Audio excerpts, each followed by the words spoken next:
Dahil may natira tayong spaghetti sauce, ang gagawin naman natin ngayon ay magluluto tayo ng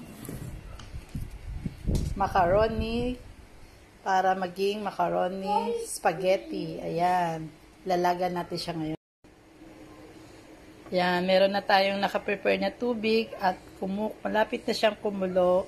Ngayon, ilalagay na natin ang ating macaroni. Laga na natin siya. Yan. Nilagyan ko na siya ng asin yung tubig at saka mantika. Tapos, halo-haloin lang muna natin. And then, haluin natin ulit saka natin palambutin. Pagka nakita nyo ng medyo malambot-lambot na yan, luto na, saka lang natin unahin.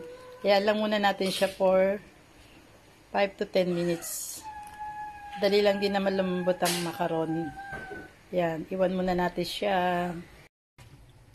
Luto na yung ating macaroni. Hindi ko na napakita. Yan, dito na lang natin. Yan. Yan, init natin. Tapos lagay na natin yung sopas. Yan, mix na natin siya. Ayan, nilagay ko na yung sopas. Yan, halo-haloin lang muna natin.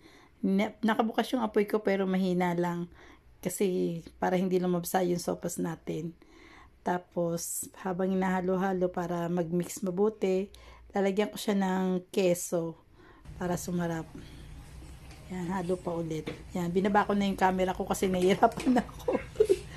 Ayan, kunuha ko yung keso at lalagyan ko na siya ng keso. Yan. Sensya na kayo sa huli, hindi ko na rin naipakita. Basta yan na lang muna po. Finish line na po siya.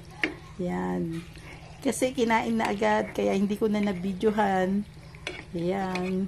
Hindi nagtagal, ubos agad. 1 oras lang.